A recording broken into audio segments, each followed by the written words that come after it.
സന്തോഷത്തിലായിരിക്കും. ആമേൻ. ഈ ഒരു വർഷം മുഴുവനും നമ്മുടെ സഭയെ ദൈവം അനുഗ്രഹിച്ചു നടത്തി. ഹല്ലേലൂയ. നമ്മുടെ സഹോദരന്മാരൊക്കെ വളരെ ആത്മാർത്ഥമായി നമ്മുടെ സഭയ്ക്ക് വേണ്ടി അവർ പ്രവർത്തിക്കുകയും അധ്വാനിക്കുകയും ചെയ്തു. ദൈവം അവരെ മാനിക്കട്ടെ, നന്ദിയുണ്ട്. അതുപോലെ സഹോദരിമാരും മാതാപിതാക്കളും എല്ലാം അവർക്ക് ചെയ്യാവുന്നതിലുപരിയായിട്ട് കർത്താവിന് വേണ്ടി അവർ ചെയ്തു, പ്രവർത്തിച്ചു. വീണ്ടും ദൈവം നിങ്ങളെ 2025 ശക്തമായിട്ട് ഉപയോഗിക്കട്ടെ. സ്തോത്രം. എല്ലാവർക്കും നന്ദിയുണ്ട് കേട്ടോ. അതുപോലെ പാസ്റ്റർക്ക് ഒത്തിരി നന്ദിയുണ്ട്. അദ്ദേഹം വളരെ കഷ്ടപ്പെട്ടു. അദ്ദേഹത്തിന് 8 മണിക്കൂർ ഡ്യൂട്ടിയുണ്ട്, പിള്ളേരുണ്ട്, ഭാര്യയുണ്ട്, ജോലിയുണ്ട്. എന്നിട്ടും അതിൻ്റെ ഇടയ്ക്ക് വളരെ ശക്തമായിട്ട് ഈ വേല ഏറ്റെടുത്ത് ചെയ്യാൻ ദൈവം അദ്ദേഹത്തെ ഒരുക്കിയതിന് എല്ലാവരും ഒരു ഹല്ലേലൂയ പറഞ്ഞേ. ആ കുടുംബത്തിന് പ്രത്യേകമായ നന്ദി അറിയിക്കുകയാണ്. ഇനി 2025 ദൈവം വളരെ ശക്തമായിട്ട് എല്ലാവരെയും ഉപയോഗിക്കട്ടെ. ഷാജിയും കുടുംബവും കടന്നു വന്നു, അവരെയും ദൈവം അനുഗ്രഹിക്കട്ടെ. ആ വീട്ടിൽ ചില വർഷങ്ങളായി പ്രാർത്ഥന നടത്തുന്നു. താല്പര്യമുള്ളവർക്ക് അവിടെ കടന്നു വരാം. ഇപ്പോൾ ഉപവാസം നടക്കുകയാണ്, നാളെ കൊണ്ടേ അത് തീരത്തുള്ളൂ. ആമേ. ദൈവമക്കൾ പലരും അവിടെ കടന്നു വരുന്നുണ്ട്. പ്ലീസ്. ഇനി മറ്റൊരു ചോദ്യം. ആമേ. ഞങ്ങൾ 2 ദൈവദാസന്മാരുണ്ട്. ഞങ്ങൾ ഒത്തിരി കഷ്ടപ്പെട്ടു. ഇപ്പോൾ പനി അസ്വസ്ഥതയായിട്ട് ആമേ ആഹാരം കഴിച്ചിട്ടില്ല, കഴിക്കാൻ വിശപ്പില്ല. ഞാൻ ഒരു വടയും ഒരു ചായയാണ് ഇന്നത്തെ ദിവസം കഴിച്ചത്. പ്രീസലോ അല്ലെ. പനി കൂടിയിട്ട് വയറെല്ലാം വീർത്തിട്ട് വിശപ്പില്ലാതിരിക്കുക, കഴിക്കാൻ മേല. ഇന്നലെ അതുപോലെ തന്നെയായിരുന്നു. അപ്പോൾ എന്നിട്ട് ഞാൻ എന്ത് ചെയ്തില്ല, പ്രാർത്ഥനയൊന്നും മുടക്കിയില്ല, വചന ശുശ്രൂഷ ഒന്നും മുടക്കിയില്ല. ഇവിടെ വന്ന് ശ്വാസം മുട്ടിയായിട്ട് കിടക്കുന്നത്. എന്നാൽ പ്രസംഗം കുറയ്ക്കത്തില്ല. പ്രൈസലോ. അപ്പൊ എനിക്ക് ചോദിക്കാനുള്ളത്, ഈ ഒരു വർഷം നിങ്ങൾക്ക് ദൈവവചനത്തിൽ നിന്ന്, ദൈവദാസന്മാരുടെ ശുശ്രൂഷയിൽ നിന്ന് ശക്തിപ്പെടാൻ പറ്റിയോ? പുതിയ തീരുമാനങ്ങൾ എടുക്കാൻ പറ്റിയോ? നിങ്ങൾക്ക് വചനത്തിൽ കുറെ കൂടെ വളരാൻ പറ്റിയോ? ആമേ. കുറെ കൂടെ ദൈവിക പദ്ധതികൾ മനസ്സിലാക്കാൻ നിങ്ങൾക്ക് കഴിഞ്ഞോ എന്നുള്ളത് ഒന്ന് അറിഞ്ഞാൽ കൊള്ളാം. ഒന്ന് കൈ ഉയർത്തിയാട്ടെ. ദൈവവചനത്തിൽ നിന്ന് കുറെ ആഴമായി നിങ്ങൾക്ക് പഠിക്കാൻ പറ്റിയോ? നിങ്ങൾ എന്തെങ്കിലും പുതിയ തീരുമാനങ്ങൾ എടുത്തോ വചനം കേട്ട് കഴിഞ്ഞപ്പോൾ ഈ ദിവസങ്ങളിൽ? ആമേ. ഓ, അവിടെ നമ്മൾ പോയി അല്ലേ. തീരുമാനങ്ങളൊന്നും ആരും എടുത്തില്ല അല്ലേ. പിന്നെ ജഗരൻ തെങ്ങേ അല്ലേ. നമ്മൾ വല്ല തീരുമാനം എടുക്കുമെന്ന് ഓർത്ത ഈ കാറി കൂകിക്കടന്ന് നമ്മൾ പറയുന്നത്. ഒരു തീരുമാനവും എടുത്തില്ല. 2025 നമ്മൾ ചില തീരുമാനങ്ങൾ ഞാൻ പലരും ശ്രദ്ധിച്ചിട്ടുണ്ട്. പലരും വാ തുറന്ന് സ്വോത്രം പറയത്തില്ല, പലരും കൈ അടിക്കത്തില്ല, പലരും നമ്മൾ മെസ്സേജൊക്കെ പറയുമ്പോൾ ഇങ്ങനെ ഇരിക്കും. അത് ശ്രദ്ധിക്കാനേ അവർ തരും. ഒരുപക്ഷെ ശ്രദ്ധിക്കുന്നുണ്ടായിരിക്കാം. എന്നാലും നിങ്ങൾ മനസ്സിലാക്കണം, നിങ്ങൾ ഇങ്ങനെ ഇരിക്കുമ്പോൾ അടുത്തുള്ള ആളിനോട് അതൊരു അസ്വസ്ഥതയാണ്. മനസ്സിലായോ? ആമേ. നമ്മൾ ആത്മീയമായി സഹകരിച്ചെങ്കിൽ മാത്രമേ അടുത്തുള്ളവർക്ക് കൂടെ ആത്മീയമായി ആരാധിക്കാൻ. നമ്മൾ ഇങ്ങനെ ഇരിക്കുമ്പോൾ ഇതാണ് ഇവരിങ്ങനെ ഇരിക്കുന്നത് ഏതാ. മറ്റൊന്ന് നിങ്ങൾ അറിയണം, നമ്മളൊരു വെള്ളം അടിക്കുന്ന മോട്ടർ 10-25 എഞ്ചിനീയർമാർ കൂടിയാണ് അത് സെറ്റ് ചെയ്യുന്നത്. ആ ഒരു മോട്ടറ് ആമേ ഒരു 4-5 വർഷത്തിനിടയ്ക്ക്, അല്ലെ ഒരു 10 വർഷത്തിനിടയ്ക്ക് നമ്മൾ ഒരു 3-4 മെയിൻ്റനൻസ് ചെയ്യും ഇല്ലേ. 3-4 മെയിൻ്റനൻസ് ചെയ്യും. ഞാൻ ഇങ്ങോട്ട് ചോദിക്കുന്നു, നിങ്ങളുടെ ഈ കൈക്ക് ഇന്ന് വരെ വല്ല മെയിൻ്റനൻസും വന്നിട്ടുണ്ടോ? ഉണ്ടോ? നിങ്ങളുടെ കാലിന് വല്ല മെയിൻ്റനൻസും വന്നിട്ടുണ്ടോ? സ്വോത്രം വരെ. നിങ്ങളുടെ ഹാർട്ട് ഇത് ഇങ്ങനെ അടിക്കുക, അതിന് വല്ല മെയിൻ്റനൻസും വന്നിട്ടുണ്ടോ? 25 എഞ്ചിനീയർമാർ കൂടി ഉണ്ടാക്കുന്ന മോട്ടറിന് 10 വർഷത്തിനിടയ്ക്ക് 5-10 മെയിൻ്റനൻസ് വരുമ്പോൾ ജനിച്ച നാൾ തൊട്ട് ഇങ്ങനെ അടിച്ചുകൊണ്ടിരിക്കുക, ഒരു മെയിൻ്റനൻസും ഇല്ല. ആ ഒടേ തമ്പുരാന് വാ തുറന്ന് സ്വോത്രം പറയണ്ടേ? പറയണ്ടേ കുഞ്ഞെ? Price the Lord. ഹല്ലേലൂയ. എത്രയോ പേരുടെ കണ്ണിന് മെയിൻ്റനൻസ് വന്നു, ചെവി കേൾക്കാൻ മേലാതെ അതിന് മെയിൻ്റനൻസ് വന്നു, നടക്കാൻ മേലാതെ കാല് മെയിൻ്റനൻസ് ചെയ്തു, ഹാർട്ടിന് മെയിൻ്റനൻസ് വന്നു.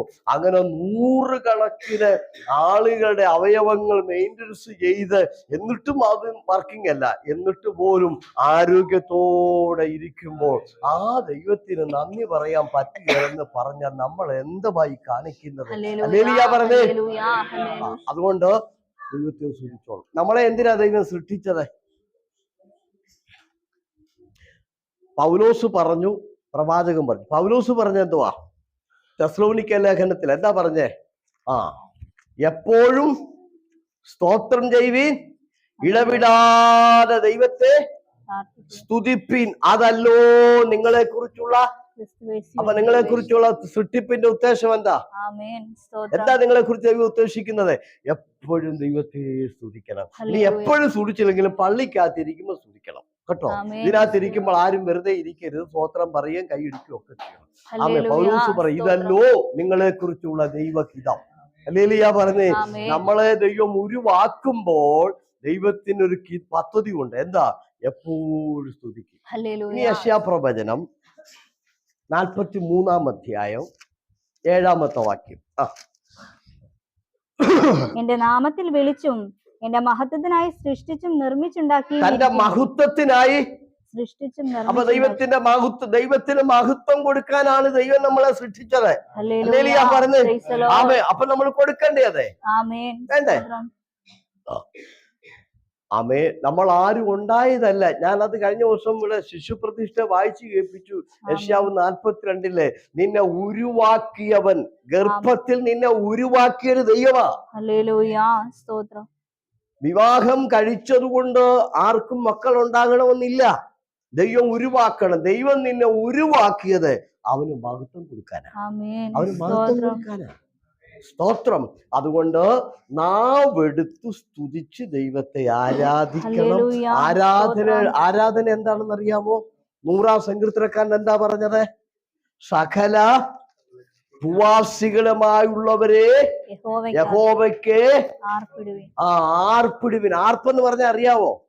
ഇല്ലേ? ഈ സ്കൂളിന്റെ ഒക്കെ ഒരു 10-200 മീറ്റർ ദൂരെ പോയി നിന്ന് നോക്കണം, ഭയങ്കര ആർപ്പ് കേൾക്കാം. സ്തോത്രം പറഞ്ഞ്. അതുപോലെ മാർക്കറ്റില്ലേ, മാർക്കറ്റിന്റെ ഒക്കെ അവിടെ ഒരു 10-250 അടി മാറി നിൽക്കുമ്പോൾ അവിടെ ഭയങ്കര ആർപ്പ് കേൾക്കാം. സങ്കീർത്തനക്കാരൻ പറയാണോ, അങ്ങനെയാണ് ആരാധിക്കേണ്ടത്. സകല ഭൂവാസികളുമായുള്ളവരെ യഹോവയ്ക്ക്. ഇനിയിപ്പൊ പാഷ എന്ത് പറഞ്ഞാലും ഞാൻ എന്ത് ചെയ്യത്തില്ല, ഇതിൽ കൂടുതലൊന്നും നമുക്ക്. എല്ലാരും ഞാൻ നിങ്ങൾ ആരാധിക്കാൻ വേണ്ടി പറഞ്ഞതാ കേട്ടോ. ഓക്കെ. അപ്പൊ 2025 നമ്മൾ കടക്കുകയാണ്. ഇനി ചുരുക്കം ചില ദിവസമേ ഉള്ളൂ. ആമേ. 2025 നമ്മൾ എത്തുമ്പോൾ നമ്മൾ മുമ്പോട്ട് പോകേണ്ടത്. ഞാൻ സീനാടെ കയ്യിൽ ആ വാക്യം കൊടുത്തിട്ടുണ്ടായിരുന്നു. ആവർത്തന പുസ്തകമാണ്. അതിനകത്ത് ഇങ്ങനെയാ എഴുതിയിരിക്കുന്നത്, ഒരു കുഞ്ഞിനെ കൈക്ക് പിടിച്ച് നടത്തുന്ന പോലെ ദൈവം നമ്മളെ നടത്താൻ നമ്മുടെ മുമ്പിൽ പോകുമെന്ന. നമ്മുടെ മുമ്പിൽ. ആമേ. 2025 ആമ ഇങ്ങോട്ട് വരുമ്പോൾ കുഞ്ഞിനെ കൈ പിടിച്ചോണ്ട് വരുന്നത് പോലെ 25 നമ്മുടെ കൈക്ക് പിടിച്ച് നടത്തിക്കൊണ്ടുപോകാൻ കർത്താവ് നമ്മുടെ മുൻപിൽ നടക്കും. പറഞ്ഞേ. Price the Lord. നമ്മൾ ഒരിക്കലും ഒറ്റയ്ക്കല്ല. ആമേ. ഇനി നിങ്ങൾ ശ്രദ്ധിക്കേണ്ടത്, ഞാൻ ഇന്നലെ നെഹമ്യാവിന്റെ പുസ്തകത്തിൽ നിന്ന് മെസ്സേജ് പറഞ്ഞപ്പോൾ നമുക്ക് ഒത്തിരി ഒന്നും പറയാൻ സമയം കിട്ടില്ലല്ലോ. അപ്പൊ രാജാവ് ചോദിച്ചു, നെഹമ്യാവേ ഞാൻ എന്താ ചെയ്ത് തരണ്ടെന്ന്. അപ്പോൾ നെഹമ്യാവ് അവിടെ എഴുതിയിരിക്കുന്നത്, നെഹമ്യാവ് പ്രാർത്ഥിച്ചിട്ട് പറഞ്ഞു, ഞങ്ങളുടെ പിതാക്കന്മാരുടെ പട്ടണം പണിയണമെന്ന് പ്രാർത്ഥിച്ചു. എന്നിട്ടാ പുള്ളി. അതിന്റെ അർത്ഥം എന്താ? പ്രാർത്ഥിച്ചു. അതിന്റെ അർത്ഥം ദൈവത്തെ മുൻപിൽ നിർത്തിയാണ് നെഹമ്യാവ് രാജാവിനോട് സംസാരിച്ചത്. പറഞ്ഞു. അല്ലാതെ രാജാവിനോട് നേരിട്ട് സംസാരിച്ചില്ല. ആദ്യം ഒന്ന് പ്രാർത്ഥിച്ചു. അങ്ങനെ പ്രാർത്ഥനയും ദൈവത്തെയും മുമ്പിൽ നിർത്തിയേ 25 ഏത് കാര്യത്തിനും തീരുമാനമെടുക്കാവുള്ളൂ. സ്തോത്രം പറഞ്ഞു. അല്ലാതെ നമ്മൾ എന്ത് ചെയ്യരുതേ? ബോട്ട് ഇറങ്ങരുത് കേട്ടോ. ആമേ, പ്രൈസ് ദി ലോർഡ്. നിങ്ങൾ നോക്കിക്കേ, അബ്രാഹാം തന്റെ മകന് പെണ്ണെടുക്കാൻ പോയപ്പോൾ എന്താ പറഞ്ഞത്? ഉൽപ്പത്തി 24:7 എന്താ പറഞ്ഞത്? എന്റെ ജന്മദേശത്തു നിന്നും എന്നെ ഇവിടെ കൊണ്ടുവന്ന ദൈവം എന്റെ മകന് ഒരു ഭാര്യ എടുക്കാൻ മുമ്പിൽ ദൈവത്തെ മുമ്പിൽ നിർത്തിയിട്ടാണ് കല്യാണോചന ആരംഭിക്കുന്നത്. ലേലിയ പറഞ്ഞത്. നമ്മളാണ് എന്ത് ചെയ്യും? Price the Lord. എല്ലാം പോയി കണ്ട് ഇഷ്ടപ്പെട്ടു കഴിഞ്ഞ് വേണേ ഒന്ന് പ്രാർത്ഥിച്ചേക്കാം. ഭക്തന്മാരങ്ങനെയല്ല. അവരുടെ ജീവിതത്തിൽ ഏതാവശ്യത്തിനും ദൈവത്തെ മുമ്പിൽ നിർത്താതെ അവരിറങ്ങത്തില്ല. ലേലിയ പറഞ്ഞത്. തയ്യാറാണോ? 2025 ദൈവത്തെ മുൻപിൽ നിർത്താതെ ഒരു വിഷയത്തിൽ നീ ഇറങ്ങരുത്. അബ്രാഹാം അങ്ങനെയാ. തന്റെ മോന്റെ കല്യാണങ്ങളുടെ സ്റ്റാർട്ടിങ് ആണ്, ആരംഭം കുറിക്കുക. മകൻ ഒരു പെണ്ണെടുക്കാൻ വേണ്ടി എലയാസറിനെ വിടാൻ പോവുക. വിടുന്നതിന് മുൻപേ ആരെ മുമ്പിൽ നിർത്തി? വാക്യം കണ്ടോ? 24:7 കേട്ടോ. അറിയാൻ മേലത്തിൽ അതി വരയിട്ടു. Price the Lord. എത്ര പേര് തയ്യാറാ? ദൈവത്തെ മുമ്പിൽ നിർത്താതെ 25 ഒന്നിന് പറഞ്ഞരുത്. ദൈവത്തെ മുൻപിൽ നിർത്തിയിട്ട് എലയാസറിനോട് പറഞ്ഞു, ഇനി നീ പൊക്കോ, ഇനി നീ പോയി എന്ത് ചെയ്യാൻ പറഞ്ഞു? എന്റെ മകൻ ഒരു ഭാര്യയെ കണ്ടുപിടിച്ചോളാൻ പറഞ്ഞു. ആരെ മുമ്പിൽ നിർത്തിയിട്ടാ? ആ വിവാഹം എങ്ങനെ ഇരുന്നു? അത് വളരെ അനുഗ്രഹമായി പൂർത്തീകരിച്ചു. പറഞ്ഞു, ദൈവത്തെ മുമ്പിൽ നിർത്തിയ ഒരു വിഷയവും തകർന്നു പോയിട്ടില്ല, ഒരു വിഷയവും പരാജയപ്പെട്ടിട്ടില്ല. ദൈവത്തെ മുമ്പിൽ നിർത്തിക്കൊണ്ട് ഭക്തന്മാർ എന്തിനല്ല ഇറങ്ങിത്തിരിച്ചോ അവിടെയെല്ലാം 100% അവർ വിജയിച്ചു. അവരാരും തകർന്നു പോയില്ല. ബുദ്ധി മോശമാണെന്നുകൊണ്ട് ഞാൻ പറഞ്ഞില്ല. പക്ഷെ ബുദ്ധിയൊക്കെ മാറ്റി വെച്ചിട്ട് ദൈവത്തെ മുമ്പിൽ നിർത്തി മുന്നോട്ട് 2025 എന്ത് ചെയ്താലും സ്റ്റാർട്ടിങ്ങിൽ ദൈവത്തെ ഭക്തന്മാരെയൊക്കെ നോക്കിക്കേ. അവരെന്തിനിറങ്ങിയാലും ആദ്യം ഒന്ന് പ്രാർത്ഥിക്കുക. അതിന്റെ അർത്ഥം എന്താ? ദൈവത്തെ മുമ്പിൽ നിർത്തിയിട്ടേ അവര് പോകത്തുള്ളൂ. സ്തോത്രം. ദൈവത്തെ പ്രൈസ് ദി ലോർഡ്. നന്ദി പറഞ്ഞു ദൈവത്തിന്. തീരുമാനമെടുത്തോ? ദൈവത്തെ മുമ്പിലെ നിർത്തിയിട്ടേ നമ്മൾ ഏത് കാര്യത്തിനും മുമ്പോട്ട് പോകാവുള്ളൂ. സ്തോത്രം. ഹല്ലേലൂയ. മടങ്ങി വേഗത്തിൽ വരാം. ചിന്തയിലോട്ട് നമുക്ക് വരാം. ആമേൻ. Praise the Lord. കർത്താവിന് വേണ്ടി ശക്തമായി പ്രവർത്തിക്കുവാൻ ദൈവം നമ്മളെ ഒരുക്കട്ടെ. ഇനി നമ്മൾ ദൈവം നമ്മളെ ഏൽപ്പിച്ച കാര്യങ്ങളിൽ നമ്മൾ എന്ത് ചെയ്യണം? വളരെ ശക്തരായിട്ട് നമ്മൾ മുൻപോട്ട് പോകണം. ആ കാര്യങ്ങൾ വളരെ ഉത്തരവാദിത്വത്തോടെ നമ്മൾ ചെയ്യണം. ഉൽപ്പത്തി പുസ്തകത്തിലേക്ക് തന്നെ വരാം. നമുക്ക് 24-ാം അധ്യായത്തിലേക്ക് നമുക്ക് വരാം. ആമേൻ. Praise the Lord. ചില വാക്യങ്ങളെ നമുക്ക് പെട്ടെന്നൊന്ന് വായിക്കാം. ആമേൻ. Praise the Lord. ഓക്കെ, അതിന്റെ 23 തൊട്ടൊന്ന് വായിച്ചാട്ടെ. 23 എടുത്തോരെ.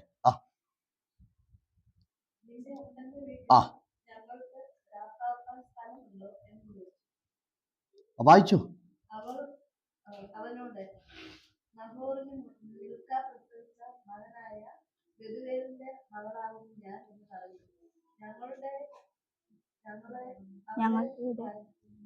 ഞങ്ങളുടെ ഇവിടെ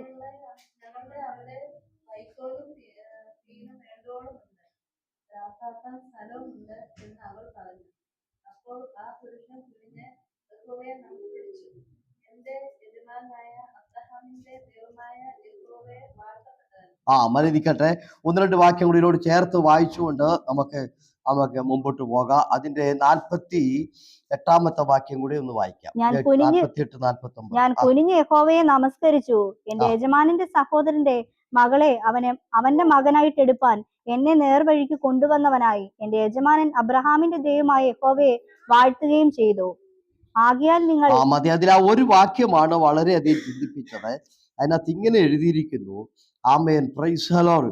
49-ാമത്തെ വാക്യം. ആകയാൽ യജമാനന്റെ ദീർഘയും വിശ്വസ്തതയും കാണിക്കുമെങ്കിൽ എന്നോട് പറവിൻ എന്ന് വരികിൽ അത് പറവിൻ, ഇല്ലെങ്കിൽ ഇടത്തോട്ടോ വലത്തോട്ടോ ഞാന് തിരിഞ്ഞോളാം. അതിന്റെ അർത്ഥം മനസ്സിലായോ? Price the Lord. ആമേ. എന്താ?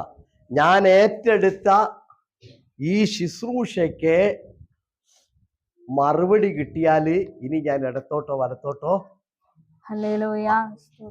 ഇടയ്ക്ക് എനിക്ക് ഞാൻ ഇറങ്ങിത്തിരിച്ച ഈ വിഷയം അതിന് വിജയകരമായ ഒരു മറുപടി കിട്ടിയെങ്കിൽ മാത്രമേ ഞാൻ ഇടത്തോട്ടോ വലത്തോട്ടോ പോകുകയുള്ളൂ. എലയാസന്റെ തീരുമാനം. ഹല്ലേലൂയ. സ്തോത്രം. ഇന്ന് രാത്രി ഞാൻ ചോദിക്കുക, എന്നെ ദൈവം ഏൽപ്പിച്ചത് 100% അത് വിജയകരമായി ചെയ്തിട്ട് മാത്രമേ ഞാൻ മുമ്പോട്ട് പോവുള്ളെന്ന് എത്ര പേര് തീരുമാനിക്കും? എത്ര പേര് തീരുമാനിക്കും? ഇദ്ദേഹം ആ വീട്ടിൽ ചെല്ലുമ്പോൾ ഇദ്ദേഹത്തിന് ഭക്ഷണമൊക്കെ കൊടുത്തുകൊണ്ട് ഇദ്ദേഹം പറഞ്ഞു, ഞാൻ ഭക്ഷണം കഴിക്കില്ല. കാര്യം, ഞാൻ വന്ന കാര്യം എനിക്ക് അറിഞ്ഞിട്ടേ ഞാൻ ഭക്ഷണം. കാര്യം ഇദ്ദേഹം ഒരു ശുശ്രൂഷ, ഒരു വേല ഏറ്റെടുത്തോണ്ട് വരികയാ. എന്താണ് ആ വേല? യജമാനന് ഭാര്യയെ കൊണ്ട് കൊടുക്കാമെന്ന്. ആ ഏറ്റെടുത്ത വേല പൂർത്തീകരിക്കാതെ ഞാൻ ഭക്ഷണം കഴിക്കില്ല. സ്തോത്രം. അതിന് എനിക്ക് എന്ത് കിട്ടണം? റിബേക്ക എന്റെ കൂടെ പോരുവോ ഇല്ലയോ, നിങ്ങൾ റിബേക്ക വിടുവോ ഇല്ലയോ എന്നൊക്കെ എനിക്ക് ഉറപ്പ് കിട്ടിയെങ്കിലേ ഞാൻ എന്ത് ചെയ്യത്തുള്ളൂ.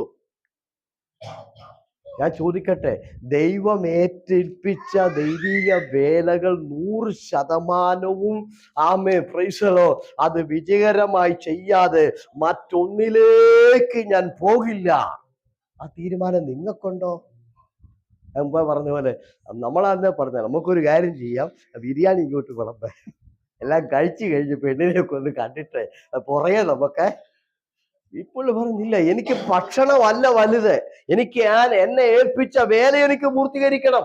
അതിന്റെ റിപ്പോർട്ട് കിട്ടണം. അത് കിട്ടാതെ ഞാൻ എന്ത് ചെയ്യത്തില്ല. അത് കഴിഞ്ഞ് പുള്ളി അതോടുകൂടി ഒരു വാക്യം കൂടെ പൊന്നൂടെ പറഞ്ഞു, സമയം താമസിപ്പിക്കരുത്. സമയം പുള്ളി പറഞ്ഞു. എന്താ അതിനർത്ഥം? സമയത്തിന് വളരെ പ്രാധാന്യമുണ്ട്. എനിക്ക് ലഭിച്ചിരിക്കുന്ന സമയം കൊണ്ട് എൻ്റെ വേല എനിക്ക് പൂർത്തീകരിക്കണം. അത് നിങ്ങളായിട്ട് താമസിപ്പിക്കരുത്. ഞാൻ ഇന്ന് രാത്രി ചോദിക്കട്ടെ, ദൈവവൈതലെ, സമയം ഒട്ടും നഷ്ടമാക്കാതെ ദൈവത്തിന് വേണ്ടി നിൽക്കാൻ നിങ്ങൾക്ക് കഴിയുമോ? ഹല്ലേലൂയ പറഞ്ഞ് ആമേൻ. Praise the Lord. ഹല്ലേലൂയ. 1-2 കാര്യം കൂടെ പറഞ്ഞിട്ട് വേണം എനിക്ക് ചിന്ത വരാൻ. അതുകൊണ്ട് ഞാൻ നേരത്തെ നിർത്തുകയും ചെയ്യും. നിങ്ങൾ അതൊന്നും ഓർത്ത് പേടിക്കണ്ട കേട്ടോ. ഹല്ലേലൂയ. ഇനി ഇവിടെ ഇരിക്കുന്ന ഓരോരുത്തരോടും ഈ സുവിശേഷ വേലയിൽ നിങ്ങൾ ചിലരൊക്കെ മുൻപോട്ട് ഇറങ്ങണം. ആമേ പ്രൈസ് ദി ലോർഡ്. സുവിശേഷ വേല എന്ന് പറഞ്ഞാൽ നമ്മളെ പോലെ പാസ്റ്റർ ആകുന്നത് മാത്രമല്ല. സുവിശേഷം പറയുന്ന എല്ലാം സുവിശേഷ വേലയല്ലേ. നമുക്ക് ചെയ്യാവുന്നതൊക്കെ ചെയ്യണം കേട്ടോ. നമുക്ക് ആ ഭാഗത്തോട്ട് പോകാം. ഹഗായി പ്രവചനം എടുക്കാം നമുക്ക് എല്ലാവർക്കും. പഴയ നിയമത്തിലെ ഹഗായി പ്രവചനം. സ്തോത്രം. ആദ്യമായിട്ട് നമുക്ക് അതിൻ്റെ 2-ാം അധ്യായത്തിന്റെ 1-ാം അധ്യായത്തിന്റെ 10-ാമത്തെ വാക്യം വായിക്കാം. അതുകൊണ്ട് നിങ്ങൾ നിമിത്തം ആകാശം മഞ്ഞ് പെയ്യാതെ അടഞ്ഞിരിക്കുന്നു, ഭൂമി അനുഭവം തരുന്നതുമില്ല. ഞാൻ ദേശത്തിന്മേലും മലകളിന്മേലും ധാന്യത്തിന്മേലും വീഞ്ഞിന്മേലും എണ്ണയിന്മേലും നിലത്തെ വിളവിന്മേലും മനുഷ്യരുടെ മേലും മൃഗങ്ങളുടെ മേലും കൈകളുടെ സകല പ്രയത്നത്തിന്മേലും വറുതിയെ വിളിച്ചു വരുത്തി. ഞാൻ ഈ മെസ്സേജ് പറയുമ്പോൾ ഈ ആണ്ടിന്റെ അവസാനം തീരുമാനത്തോടെ മാത്രമേ ദൈവമക്കൾ ഇവിടുന്ന് കടന്നു പോകും. ഹല്ലേലൂയ. സ്തോത്രം. ഇവിടെ ദൈവം പറയാണ്, പ്രൈസ് ദി ലോർഡ്. ആമേ 10-ാമത്തെ വാക്യത്തിലും അതിന്റെ 11-ാമത്തെ വാക്യത്തിലും പറയുന്നത്, ഞാൻ ദേശത്തുമേലും മലകളിൽ മേലും ധാന്യത്തിന്മേലും വീഞ്ഞിന്മേലും എണ്ണയിന്മേലും നിലത്തെ വിളവിന്മേലും, ചുരുക്കി പറഞ്ഞ സകല നന്മയും ദൈവം അടച്ചു. ഹല്ലേലൂയ. സ്തോത്രം. ഒരു വരുമാനവുമില്ല. ബിസിനസ് അടച്ച്, കന്നുകാലി വളർത്ത് അടച്ച്, സകലതും അടച്ചു, സകല വഴിയും അടച്ചു. ഞാൻ എപ്പോഴും പറയുന്നത് വീണ്ടും ആവർത്തിക്കുന്നു, ഈ തരുന്ന പുള്ളിക്ക് അടയ്ക്കാനും അതുകൂടെ അറിയണം. Price the Lord. വിളവ് തരുന്ന പുള്ളിക്ക് ആ വിളവ് ഇല്ലാതാക്കാൻ അറിയാം. ആമേൻ. ഞാൻ ഒരിക്കൽ പറഞ്ഞില്ലേ, ഓർമ്മയുണ്ടോ? ഇല്ലല്ലേ? യെശയ്യാ പ്രവചനം 45 വായിക്കൊന്നും വേണ്ട. ഭൂമി വ്യർത്ഥമായിട്ടല്ല ദൈവം സൃഷ്ടിച്ചത്, അതിന് മനുഷ്യന് പാർപ്പാൻ തക്ക യോഗ്യമായിട്ടാണ് സൃഷ്ടിച്ചത്. അപ്പൊ ഈ ഭൂമിയിൽ എന്തുണ്ടായിരുന്നു? മനുഷ്യന് വേണ്ട എല്ലാ അനുഗ്രഹവും ഉണ്ടായിരുന്നു. ഒരു കുറവുമില്ല. എന്നാ ഉൽപ്പത്തി പുസ്തകം വായിക്കുമ്പോഴോ ഭൂമി പാഴും ശൂന്യമായിരുന്നു, ആഴത്തിന്മീതയിലുണ്ടായിരുന്നു, വെള്ളം അതിനെ മൂടി. യോബിന്റെ പുസ്തകത്തിൽ വായിക്കുന്നത് ഗർഭത്തിൽ നിന്ന പോലെ വെള്ളം പുറപ്പെട്ടു, ഭൂമിയെ മൂടി. വല്ലതും പഠിച്ചോ? ഇല്ല അല്ലേ? ഈ ഭൂമിയെ ദൈവം മനോഹരമാക്കി നമുക്ക് തന്നപ്പോൾ ആ ഭൂമിയെ മൂടാനുള്ള വെള്ളം അതിനകത്ത് വെച്ചിട്ടുണ്ടായിരുന്നു. അതങ്ങ് തുറന്നു. അപ്പൊ ഓർത്തു, 400 ദിനാറിന്റെ ജോലി തരുന്ന പുള്ളി അതിനകത്ത് അത് കളയാനുള്ള പണിയും വെച്ചിട്ടുണ്ട്. അത് മനസ്സിലാക്കിക്കോണം കേട്ടോ. ആമേ ഭൂമിയെ അനുഗ്രഹിക്കപ്പെട്ട ഭൂമിയായി സൃഷ്ടിച്ചപ്പോൾ തന്നെ ആ ഭൂമിയെ മൂടാനുള്ള വെള്ളം ഇവിടെ ഉണ്ടായിരുന്നു അതിനകത്ത്. കണ്ടോ? ഒന്ന് ഓർത്തു, പല അനുഗ്രഹവും തുറന്നു വരുന്ന പുള്ളി അത് ഇല്ലാതാക്കാനുള്ള പണിയും അതിനകത്ത് തന്നെ പുള്ളി വെച്ചിട്ടുണ്ട്. ഈ ഭൂമിക്കകത്തുനിന്ന് തന്നെയാണ് വെള്ളം പുറപ്പെട്ടു വന്നത്. യോബിന്റെ പുസ്തകം അങ്ങനെ വായിക്കുന്നത്. ഭൂമിയുടെ അകത്തുനിന്ന് ഗർഭത്തിൽ നിന്ന പോലെ വെള്ളം വന്ന് അതങ്ങ് മൂടി പോയില്ലേ? അങ്ങനെ പാഴായി പോയെന്നാണ് ഉൽപ്പത്തി പുസ്തകത്തിൽ കാണുന്നത്. അതുകൊണ്ട് ഒരു കാര്യം ഞാൻ പറയുക കേട്ടോ, ഇപ്പൊ നല്ല അനുഗ്രഹമൊക്കെ തന്ന പുള്ളി ആ അനുഗ്രഹം പോകാനുള്ള പണി അതിനകത്ത് വെച്ചിട്ടുണ്ട്. അത് തിരിച്ചറിഞ്ഞേ നമ്മൾ പോകാവുള്ളൂ കേട്ടോ. ഇപ്പൊ കണ്ടോ, നല്ല വിളവൊക്കെ ഉണ്ടായിരുന്നു, കർത്താവ് അതെല്ലാം അടച്ചു. എല്ലാം അടച്ചു, സകല വഴി. 13-ാമത്തെ വാക്യം കണ്ടോ, ആകാശത്തിലത് എല്ലാം അടച്ചു, സകല വഴി അടച്ചു, ഒന്നുമില്ല. ഓക്കെ, നമ്മളെന്തോ പറയുന്നത്? ബന്ധനവാ, പിശാച, പൈശാചിക പോരാട്ടമാ. കർത്താവ് പറഞ്ഞ അല്ല, ഞാനാണ് അടച്ചത്. ബാക്കി ഒന്നുകൂടെ വായിച്ച്. അതുകൊണ്ട് നിങ്ങൾ നിമിത്തം ആകാശം മഞ്ഞ് പെയ്യാതെ അടഞ്ഞിരിക്കുന്നു, ഭൂമി അനുഭവം തരുന്നതുമില്ല. ഞാൻ ദേശത്തിന്മേലും മലകളിന്മേലും, കണ്ടോ, ഞാൻ ദേശത്തുമേലും, അടുത്ത ലൈൻ, മലകളിന്മേലും ധാന്യത്തിന്മേലും വീഞ്ഞിന്മേലും എണ്ണയിന്മേലും നിലത്തെ വിളവിന്മേലും മനുഷ്യരുടെ മേലും മൃഗങ്ങളുടെ മേലും കൈകളുടെ സകല പ്രയത്നത്തിന്മേലും വിളിച്ചു വരുത്തിയിരിക്കും. ഇത് പിശാചല്ല, ഇത് ബന്ധനമല്ല, ഇത് പ്രതികൂലമല്ല. ദൈവത്തിന്റെ കരമാണ് പലപ്പോഴും എതിരായി വരുന്നതും നന്മ അടയ്ക്കുന്നതും. സ്തോത്രം. എന്തുകൊണ്ടാണ് ദൈവത്തിന്റെ കരം ഇത് അടച്ചത്? ഇനി നമുക്ക് അത് നോക്കാം. 1-ാം അധ്യായത്തിന്റെ 4-ാമത്തെ വാക്യം. ഈ ആലയം ശൂന്യമായിരിക്കെ നിങ്ങൾക്ക് തട്ടിട്ട വീടുകളിൽ പാർപ്പാൻ കാലമായോ? ആത്മീക ശൂന്യതയാണ് അതിന് കാരണം. സ്തോത്രം പറഞ്ഞു. പ്രാർത്ഥനയില്ലാതെ വീട് ശൂന്യമായിരിക്കുന്നു. പരിശുദ്ധാത്മാവില്ലാതെ വെറും ബൊമ്മ പോലെ ശൂന്യമായി നമ്മൾ വന്നിരിക്കുക. ഹല്ലേലൂയ പറഞ്ഞ്, ദൈവത്തിൻ്റെതായ ഒരു കൃപയും ഒരു വരവും ഒരു ആത്മനിറവും ഇല്ലാതെ വെറുതെ ശൂന്യമായിരിക്കുന്ന വിശ്വാസിയോട് ഞാൻ പറയട്ടെ, നിന്റെ ആത്മീക ശൂന്യത നിന്റെ നന്മയെ തകർക്കും. ഹല്ലേലൂയ പറഞ്ഞാട്ടെ. കണ്ടോ, എന്റെ ആലയം ശൂന്യമായി കിടക്കുന്നു. അതുകൊണ്ടാണ് കർത്താവ് ഇതെല്ലാം അടച്ചത്. സ്തോത്രം. അതുകൊണ്ടാണ് ഇതെല്ലാം 2025 കടക്കുമ്പോൾ നിന്റെ ആത്മീയ നിലവാരം വളർന്നില്ലെങ്കിൽ നാളെ ജോയ് പാഷ ചർച്ച വന്ന് കുറ്റം പറയല്, ഞങ്ങൾക്ക് വഴിയെല്ലാം അടഞ്ഞു പോയെന്ന് പറഞ്ഞേക്കരുത്. ഞാൻ ഒന്നുകൂടെ ഓർപ്പിക്കുന്നു. ഹല്ലേലൂയ പറഞ്ഞ്, എന്റെ ആലയം ശൂന്യമായി കിടക്കുന്നു. അതുകൊണ്ട് കർത്താവ് എന്ത് ചെയ്തു? എല്ലാം അടച്ചു. പിശാചല്ല. അതുകൊണ്ട് ആരും ബന്ധനം ഒഴിയാൻ പ്രാർത്ഥിക്കണ്ട. കാരണം പിശാചല്ല, ഇത് പ്രതികൂലവുമല്ല, ഇത് കർത്താവ് അടച്ചത്. നിങ്ങൾക്ക് കാണണമെങ്കിൽ ചില വാക്യം കൂടെ ഞാൻ അതിനകത്തുനിന്ന് വായിച്ചു കേൾപ്പിക്കാം. ഈ 1-ാം അധ്യായത്തിന്റെ 7-ാമത്തെ വാക്യം വായിച്ചു, അല്ല 6-ാമത്തെ വാക്യം തുടങ്ങി വായിച്ചേ. നിങ്ങൾ വളരെ വിതച്ചിട്ടും അല്പമേ കൊണ്ടുവരുന്നുള്ളൂ, നിങ്ങൾ ഭക്ഷിച്ചിട്ടും പൂർത്തി വരുന്നില്ല, പാനം ചെയ്തിട്ടും തൃപ്തി വരുന്നില്ല, വസ്ത്രം ധരിച്ചിട്ടും ആർക്കും കുളിർ മാറുന്നില്ല, കൂലിക്കാരൻ ഓട്ടസഞ്ചിയിൽ ഇടുവാൻ കൂലി വാങ്ങുന്നു. 9 വായിച്ചേ. നിങ്ങൾ അധികം കിട്ടുമെന്ന് കാത്തിരുന്നു, എന്നാൽ അത് അല്പമായി തീർന്നു. നിങ്ങൾ അത് വീട്ടിൽ കൊണ്ടുവന്നു, ഞാനോ അത് ഊതിക്കളഞ്ഞു. പിശാചല്ല കുഞ്ഞേ, പിശാചല്ല. സാലറി വീട്ടിൽ കൊണ്ടുവന്നു, എല്ലാം കൊണ്ടുവന്നു. കർത്താവ് ഒരൊറ്റ ഊതിച്ച. കർത്താവ് പറയാ, ഞാനത് ഊതിക്കളഞ്ഞു. ഹല്ലേലൂയ പറഞ്ഞ്, അത് ഒന്നിനും കൊള്ളിക്കാൻ പറ്റിയില്ല. വളരെ വിതച്ചു കൊയ്തുകൊണ്ട് വന്നു, വളരെ കൃഷി ഇറക്കിക്കൊണ്ട് വന്നു, പക്ഷെ ഞാൻ അത് ഊതിക്കളഞ്ഞു. ദൈവം താഴത്തെ ഒടേതമ്പുരാന് ദൈവം ആരാ? 11:7 വായിച്ചേ. യോബ് ദൈവം ആരാന്ന് വായിച്ചേ. 11:7. ദൈവത്തിന്റെ അഗാധത്വം നിനക്ക് ഗ്രഹിക്കാമോ? ആ. സർവശക്തിന്റെ സമ്പൂർത്തി നിനക്ക് മനസ്സിലാകുമോ? അത് ആകാശത്തോളം ഉയരമുള്ളത്, ആ. നീ എന്തു ചെയ്യും? ആ. അത് പാതാളത്തെക്കാൾ അഗാധമായത്, ആ. നിനക്ക് എന്തറിയാം? അതിന്റെ പരിമാണം ഭൂമിയേക്കാൾ നീളവും കണ്ടോ, സമുദ്രത്തെക്കാൾ ദൈവത്തിന്റെ വലിപ്പം വീതിയുമുള്ളത്. ആകാശത്തെക്കാളും നീളമുണ്ട്, അതിന് ഭൂമിയെക്കാളും നീളമുണ്ട്, അത് സമുദ്രത്തെക്കാളും നീളമുണ്ട്. അത്രയ്ക്ക് വലിയവനാ ദൈവം, അളക്കാനൊന്നും പറ്റത്തില്ല. വലിയവൻ ആദിക്കും അപ്പുറത്തെന്തുണ്ട്? 90-ാം സങ്കീർത്തനം അനാദി, അനാദിക്ക് അപ്പുറത്തെന്തുണ്ട്? അനന്തത, അതിനപ്പുറത്തെന്തുണ്ട്? അന്തമില്ലായ്മ, അതിനും അപ്പുറത്തിരിക്കുന്ന ആളാ ദൈവം. താഴ്ത്തണേ, ഇപ്പൊ ഇത് ബാക്കിയും പറയുമ്പോ കേട്ടോ. ഓക്കെ, ആ ദൈവം മറിയയുടെ ഉദരത്തിൽ വെറും 10-20 ഗ്രാം വലിപ്പമുള്ള മാംസമായി താണു. ആമേൻ. ഹല്ലേലൂയ പറഞ്ഞേ. ഹല്ലേലൂയ. ആദിക്കും അനാദിക്കും അനന്തതയ്ക്കും അപ്പുറത്ത് ഭൂമിയെക്കാളും വലിയവൻ, സമുദ്രത്തെക്കാളും വലിയവൻ, ആകാശത്തെക്കാളും വലിയവൻ മറിയയുടെ ഗർഭപാത്രത്തില് ഒരു മാംസ കഷണമായി താണ ദൈവവചനം. നിനക്ക് എന്താ താഴാൻ ഇത്ര ബുദ്ധിമുട്ട്? ഹല്ലേലൂയ. ദൈവവചനത്തിന് മുമ്പിൽ ഏൽപ്പിച്ചു കൊടുക്കാൻ ഇത്ര പ്രയാസം എന്താ? ഒടേ തമ്പുരാൻ ഇത്രത്തോളം താണിറങ്ങി നിന്നെ രക്ഷിക്കാൻ വരാമെങ്കിൽ ദൈവവചനം താഴ്ത്തി കൊടുക്കാൻ മേലാത്തത് ആർക്കാ? ദൈവം എത്ര വലിയവൻ, ആലോചിച്ച് നോക്കി.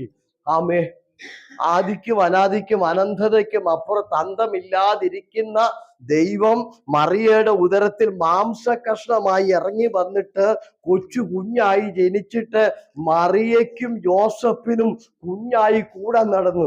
അത്രത്തോളം താഴാമെങ്കില് നമുക്കൊരു താഴ്ത്തി കൊടുത്താൽ എന്നാ ബുദ്ധിമുട്ട്? ഫിലിപ്പിയ ലേഖനത്തിൽ പൗലോസ് എന്താ പറഞ്ഞത്? ക്രിസ്തുവേശുവിലുള്ള ഭാവം തന്നെ. കർത്താവ് താണതറിയാവോ?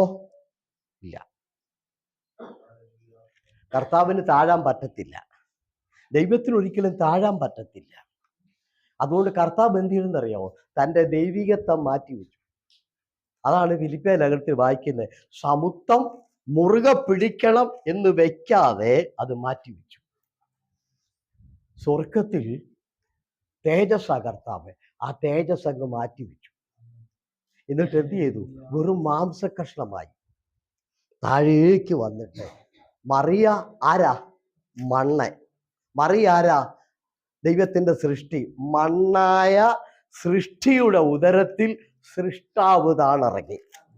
ലേലിയ പറഞ്ഞ് വെറും മണ്ണും കൂടാരമായ മറിയയുടെ ഉദരത്തിൽ സൃഷ്ടാവായ ദൈവം മാംസകഷ്ണമായി താണിറങ്ങി. അതുകൊണ്ട് ദൈവവൈതലേ, ഇന്ന് അനുഭവിക്കുന്ന ദൈവിക വിടുതലിന്റെ രഹസ്യം അതാ. പുള്ളി അങ്ങനെ താണിറങ്ങി വന്നോണ്ടാ പാവത്തിന് നീ വെളി വന്നത്. സാത്താനെ പരാജയപ്പെടുത്തി ഇന്ന് അനുഭവിക്കുന്ന പല നന്മകളും അങ്ങനെ കിട്ടിയതാ.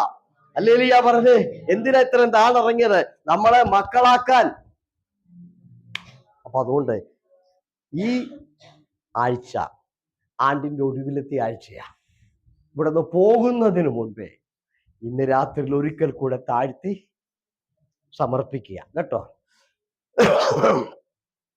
ഭക്തനായ മോശയുടെ മാതൃക വീണ്ടും ആവർത്തിക്കുന്നു. 2025 ഈ മാതൃക നിങ്ങൾ പിന്തുടരുക കേട്ടോ.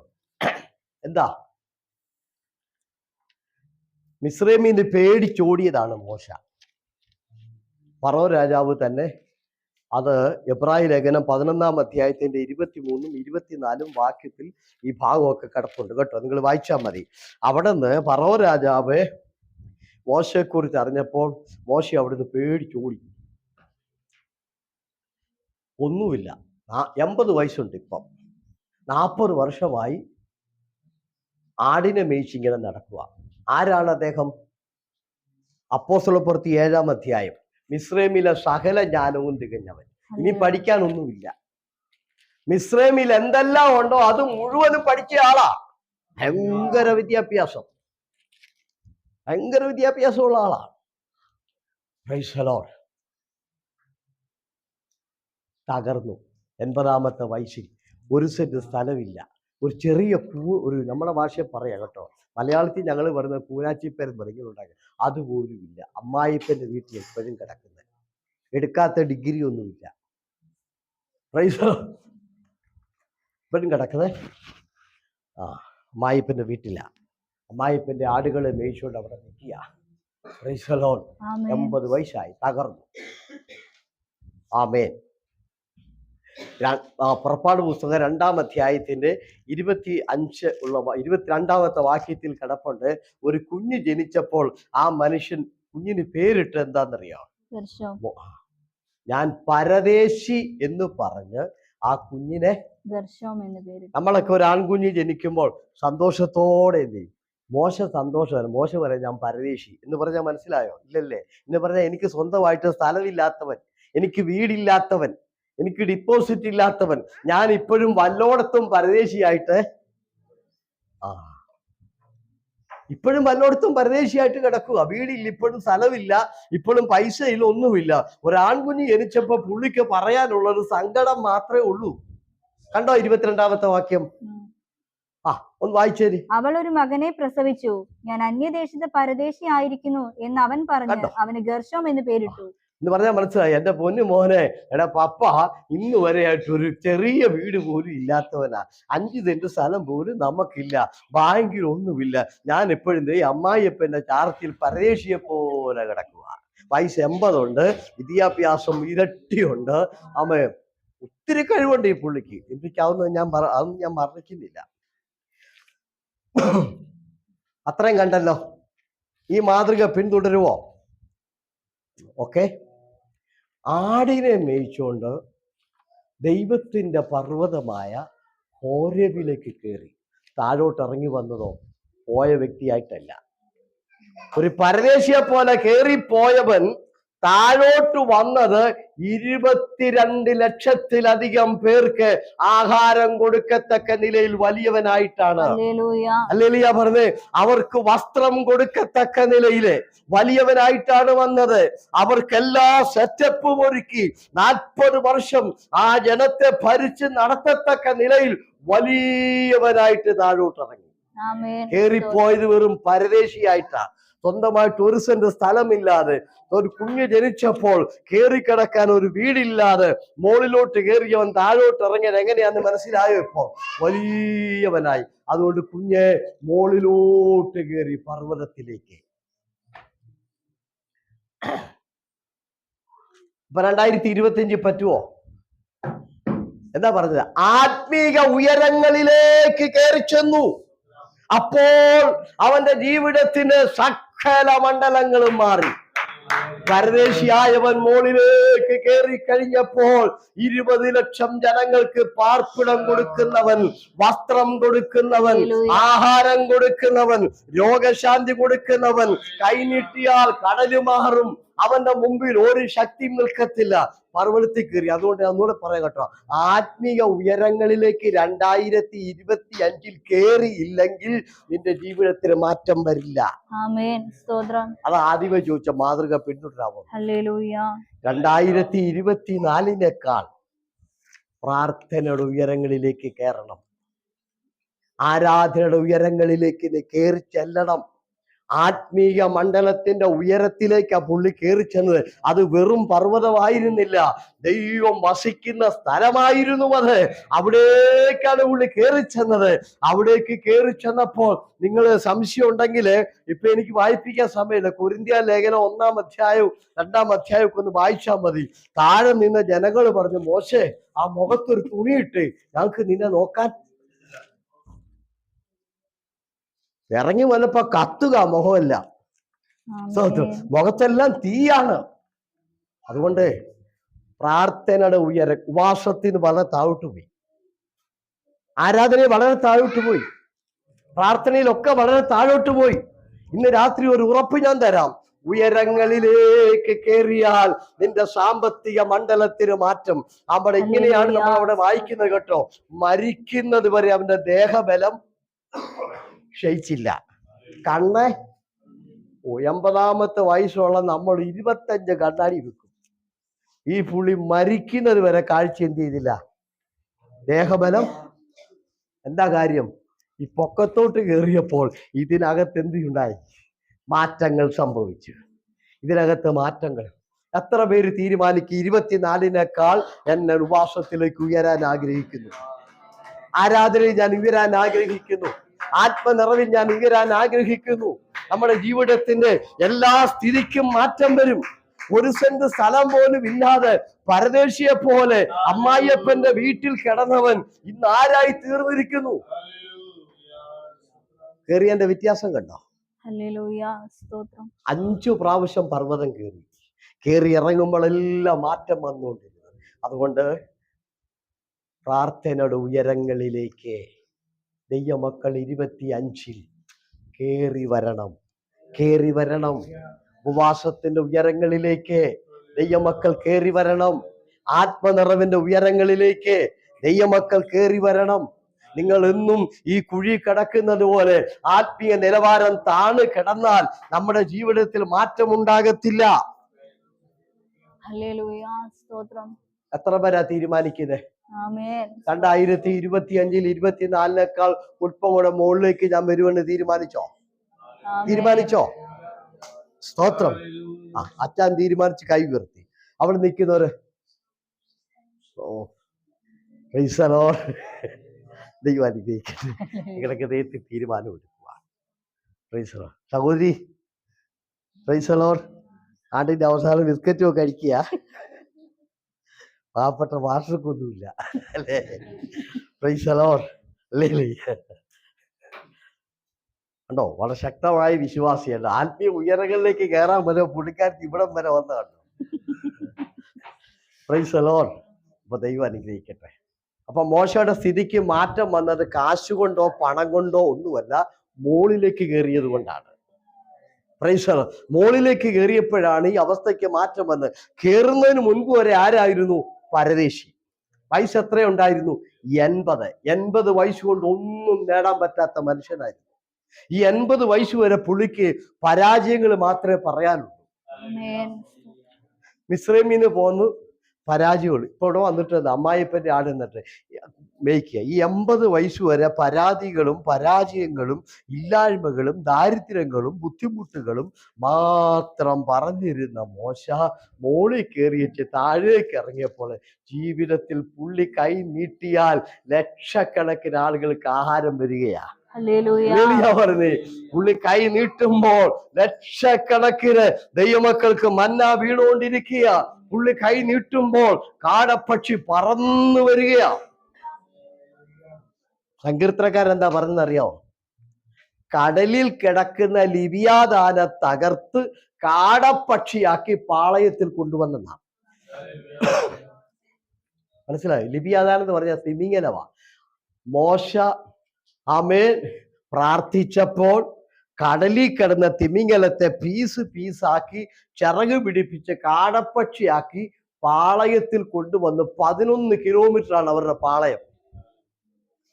11 കിലോമീറ്ററാണ്. ആ 11 കിലോമീറ്റർ നീളത്തിൽ കിടക്കുന്ന പാളയത്തിൽ എത്തിപ്പിടിക്കത്തക്ക തലയിൽ അത് വന്ന് പറന്നു വീണു. പരദേശിയായിരുന്നു നേരത്തെ, ആടുതീറ്റായിരുന്നു ജോലി, ഒന്നുമില്ലാത്തവനായിരുന്നു. ഇപ്പോഴോ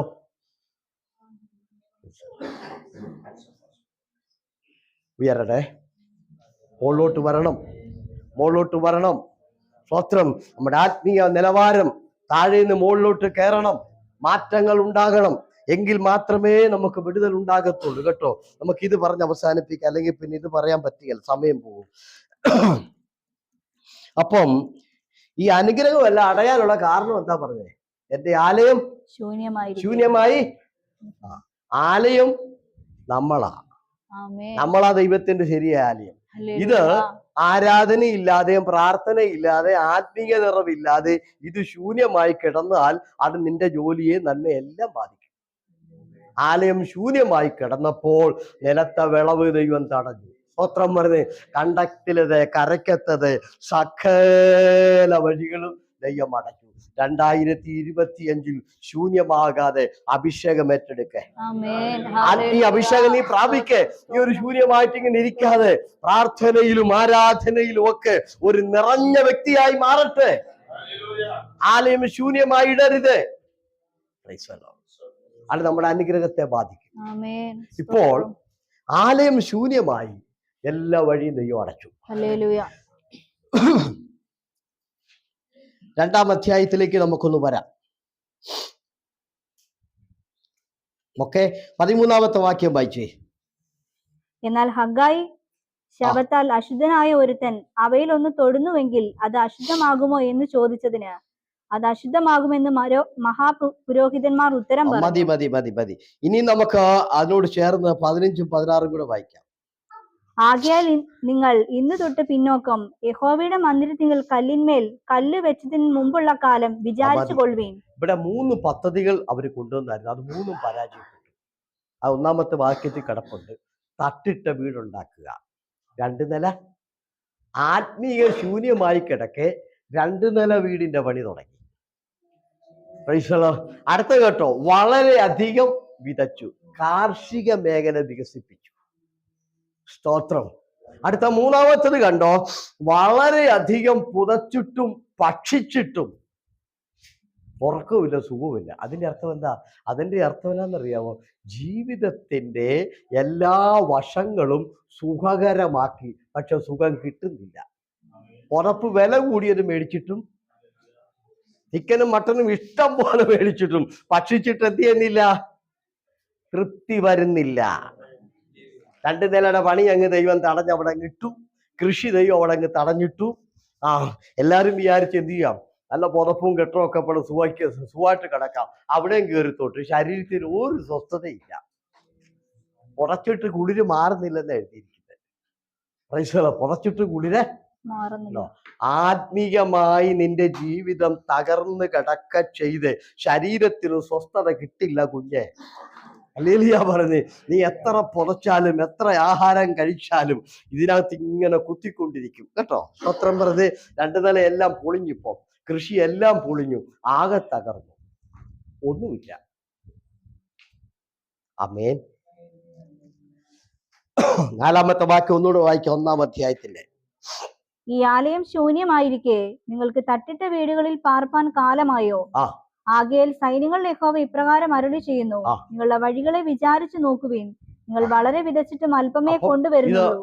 എല്ലാരും ഏറ്റെടുക്കണേ.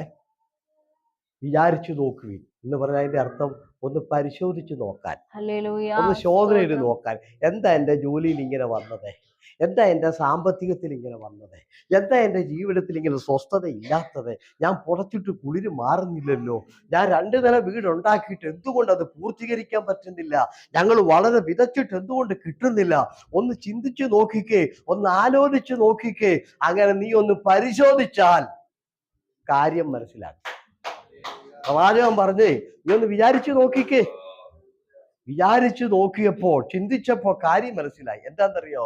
ആമേ, ഞങ്ങൾ ആലയം ശൂന്യമായിട്ടിരിക്കുന്നു. ഞങ്ങൾ ആലയം ശൂന്യമായിട്ടിരിക്കുന്നു. ആലയം ശൂന്യമായിട്ടേച്ചാണ് ഞങ്ങൾ വീട് പണിക്ക് പോയത്. ആലയം ശൂന്യമായി കിടക്കുമ്പോഴാണ് ഞങ്ങൾ കൃഷി ചെയ്തത്. ആത്മീയ നിലവാരം തകർന്നു കിടക്കുമ്പോൾ 2025-ൽ ജോലി വിജയിക്കുമെന്ന് ആരും കരുതണ്ട, നന്മകളൊക്കെ കൂട്ടാമെന്ന് ആരും കരുതണ്ട.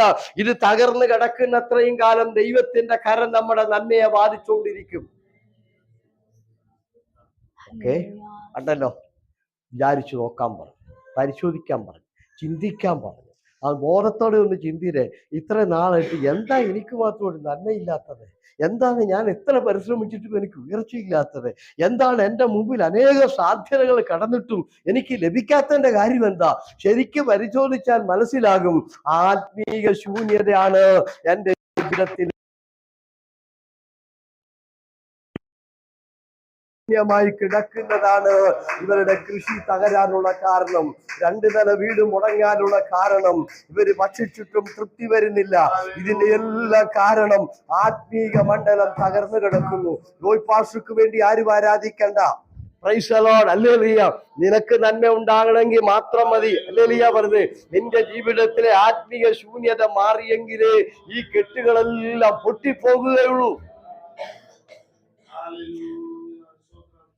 പൊട്ടി മാറണ്ടേ ഇത്? അതോ എന്നും ഇങ്ങനെ കൊയ്യാൻ ചെല്ലുമ്പോ ഒന്നുമില്ല? ഇപ്പൊ വായിച്ച വാക്യം എല്ലാം എനിക്ക് പറയാൻ സമയമില്ല. അവിടെ എഴുതിയിരിക്കുന്നുണ്ടോ, അളക്കാം 30 പറ 20 പറ 40 പറയൊക്കെ ഉണ്ട്. അളക്കാൻ ചെല്ലുമ്പോ പകുതിയോ ബാക്കി അതിലേ പോയി, ബാക്കി അതിലേ പോയി, അതുപോലും അറിയത്തില്ല. സോ മടങ്ങി വരാം. അവർ ചിന്തിച്ചു, പരിശോധിച്ചു. അവർക്ക് മനസ്സിലായി ആലയം ശൂന്യമായി കിടക്കുന്നു. ഹല്ലേലൂയ. ഞങ്ങൾ ആലയം ഏറ്റെടുത്ത് അത് പണിത് ആരാധന നടത്തേണ്ട ഞങ്ങൾ ആരാധന ഉപേക്ഷിച്ച് ആത്മീയ മണ്ഡലത്തിലേക്ക് ഞങ്ങൾ ശ്രദ്ധിക്കാതെ അതിനെ ഞങ്ങൾ പുറന്തള്ളിക്കൊണ്ട് മുന്നോട്ട് ഞങ്ങൾ പോയതാണ് ഈ തകർച്ചയ്ക്ക് കാര്യമെന്ന് ജനം തിരിച്ചറിഞ്ഞു. 2025 ദേശത്ത് നിൽക്കണം. ആമേ, ദൈവം നടത്തും. എൻ്റെ അനുഭവം വർഷം 28 ഞാൻ കടക്കാൻ പോകുന്നു. 25 വരുമ്പോൾ ഇപ്പം 98 വന്നതാ കുട്ടിക്ക്. അപ്പൊ ദൈവം നിർത്തുവോ? ദൈവം നിർത്തുവോ? ഇത്രയും വർഷം ദൈവം നടത്തി. അതുകൊണ്ട് എനിക്ക് ഉറപ്പായിട്ട് പറയാൻ പറ്റും, ആത്മീയത്തിൽ മുന്നോട്ട് വന്നാൽ ദൈവം നിന്നെ നടത്തും. 60 വയസ്സ് കഴിഞ്ഞാൽ പിന്നെ വിസ അടിച്ച് കിട്ടാൻ പാടാ. ഇന്നലെ എൻ്റെ വിസ അടിച്ച് കിട്ടി. സ്വത്രം പറ. അടുത്ത 2 വർഷത്തോട് കിട്ടി. കാശില്ല, 1100 ദിനാറ് കൊടുക്കണം. അവിടുന്ന് ഇവിടുന്ന് എല്ലാം കൂടെ കാശില്ലാതിരിക്കുക. സമയമായപ്പം ആമേ കടമാണെങ്കിലും കുറച്ച് പൈസയൊക്കെ ദൈവം കൊണ്ട് തന്നു. അതുകൊണ്ട് ദൈവമക്കളെ, കർത്താവിന് വേണ്ടി നിന്നാൽ പുള്ളി കൈവിടത്തില്ല. ഹല്ലേലൂയ പറഞ്ഞേ. Price the Lord. ഹല്ലേലൂയ. കർത്താവിന് വേണ്ടി നിൽക്കട്ടെ. ദൈവമക്കളെ ഏൽപ്പിച്ചു കൊടുക്കാം കേട്ടോ. സമയമായല്ലോ അല്ലേ? അപ്പോൾ ഒരു പുതിയ തീരുമാനം എടുക്കാൻ വേണ്ടി ഈ വാക്യം വായിച്ചു കേൾപ്പിച്ചുകൊണ്ട് ഞാൻ അവസാനിപ്പിക്കാം. 1-ാം അധ്യായത്തിന്റെ 12 തൊട്ടുള്ള വാക്യം വായിച്ചു. അങ്ങനെ ശെയല്തീയേലിന്റെ മകനായ സെരുബ്ബാബേലും മഹാപുരോഹിതനായ യെഹോസാഫിന്റെ മകനായ യോശുവയും ജനത്തിൽ ശേഷിപ്പുള്ള ഏവരുമായി തങ്ങളുടെ ദൈവമായ യഹോവയുടെ വാക്കും തങ്ങളുടെ ദൈവമായ യഹോവയുടെ നിയോഗത്തിന് ഒത്തവണ്ണം ഹഗായി പ്രവാചകന്റെ വചനങ്ങളും കേട്ടനുസരിച്ചു. ജനം യഹോവയെ ഭയപ്പെടുകയും ചെയ്തു. അപ്പോൾ യഹോവയുടെ ദൂതായി ജനത്തോട്, ഞാൻ നിങ്ങളോട് കൂടെ ഉണ്ടെന്ന് യഹോവയുടെ അരുളപ്പാട് എന്ന് പറഞ്ഞു. യഹോവ യഹൂദാ ദേശാധിപതിയായി ശെയല്തീയേലിന്റെ മകനായ സെരുബ്ബാബേലിന്റെ മനസ്സും മഹാപുരോഹിതനായി യെഹോസദാക്കിന്റെ മകനായ യോശുവയുടെ മനസ്സും ജനത്തിൽ ശേഷിപ്പുള്ള മതി. ഇനി എല്ലാരും എന്നെ നോക്കേ. ഇവിടെ ഇരിക്കുന്ന ഓരോരുത്തരോടും ദൈവം സംസാരിക്കുക. നിങ്ങൾക്ക് അത് ഏറ്റെടുക്കാം, തള്ളിക്കളയാം, നിങ്ങളുടെ കേട്ടോ. ഓക്കെ.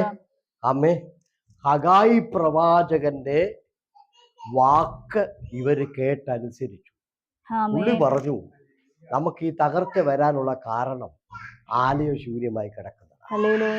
ആലയം ശൂന്യമായി കിടക്കുക. ആലയം ശൂന്യമായി കിടക്കെ നമ്മൾ തട്ടിട്ട വീടുണ്ടാക്കാൻ പോയതാണ് നമ്മുടെ ഈ പ്രശ്നത്തിന്റെ എല്ലാം കാരണം. സ്തോത്രം പറഞ്ഞ് നമ്മൾ വളരെ വിതയ്ക്കാൻ പോയി.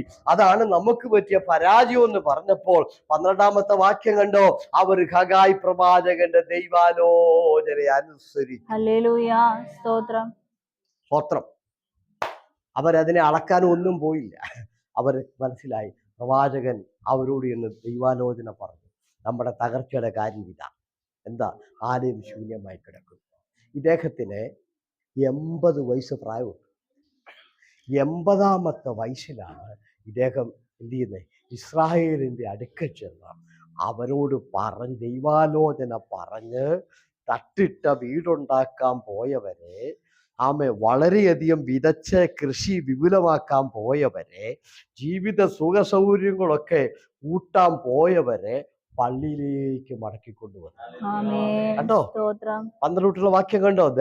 ഹഗായി പ്രവാചകന്റെ വാക്ക് കേട്ടനുസരിച്ചവർ ദേവാലയത്തിൽ വന്നെന്ന് എഴുതിയിരിക്കുന്ന കണ്ടോ? ഹല്ലേലൂയ പറ. ഇവരെവിടെ പോയവരാ? തട്ടിട്ട വീടുണ്ടാക്കാൻ പോയ കൂട്ടരാണ് ഇവരെ. വളരെയധികം വിതയ്ക്കാൻ പോയവരാ.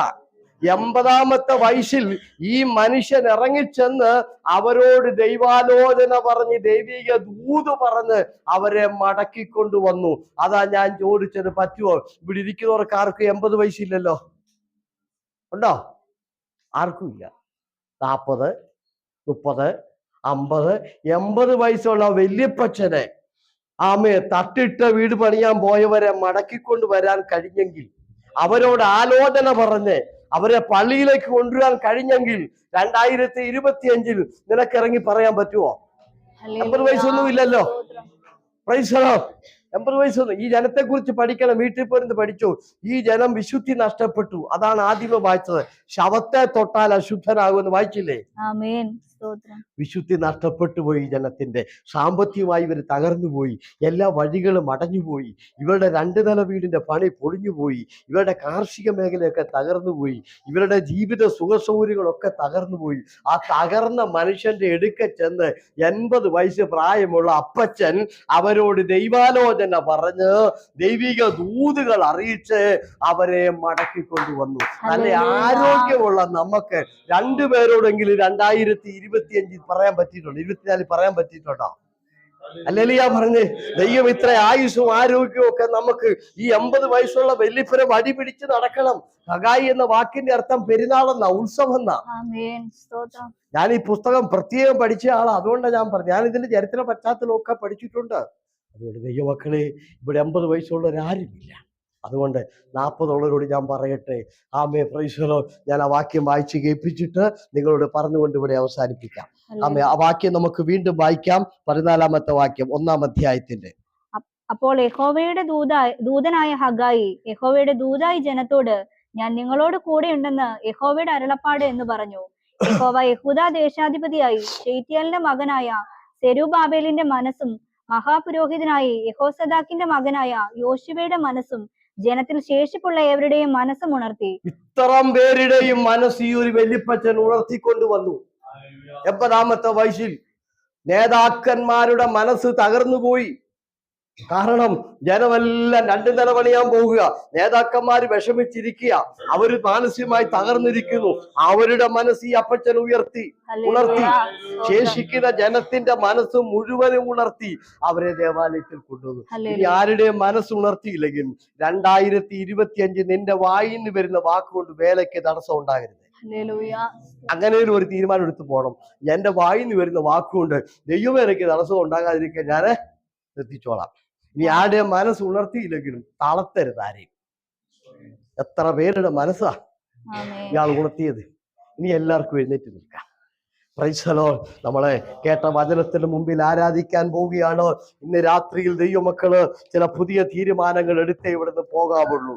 ആമേ, 80 വയസ്സുള്ള പ്രിയ പിതാവിന് ഒരു വലിയ ജനക്കൂട്ടത്തെ ആത്മീകമായി മടക്കിക്കൊണ്ടുവന്ന് ദൈവത്തിന്റെ വേലയിൽ അവരെ ശക്തരാക്കുവാൻ കഴിഞ്ഞു. ആമേ, ഇനി വീട്ടിൽ പോരുന്ന് വായിച്ചോ. ഞാൻ വാക്യം പറഞ്ഞേക്കാം കേട്ടോ. 19ഉം 20ഉം വാക്യത്തിൽ എഴുതിയിരിക്കുന്നത്, ഇന്ന് തൊട്ട് നിന്റെ ദൃഷ്ടി മുൻപോട്ട് വെക്കുവീൻ. നിന്റെ വിത്തുകൾ ഉണ്ടോ അത് അനുഗ്രഹിക്കപ്പെടും. എന്ന് തൊട്ട് മടങ്ങി വന്ന ദിവസം തുടങ്ങി. അല്ലേ പറഞ്ഞ് ദേവാലയത്തിലേക്ക് മടങ്ങി വന്ന ദിവസം തുടങ്ങി. എല്ലാരും കണ്ണടച്ചല്ലോ. എല്ലാരും സ്വത്രം പറഞ്ഞാട്ടെ. എല്ലാരും സ്വത്രം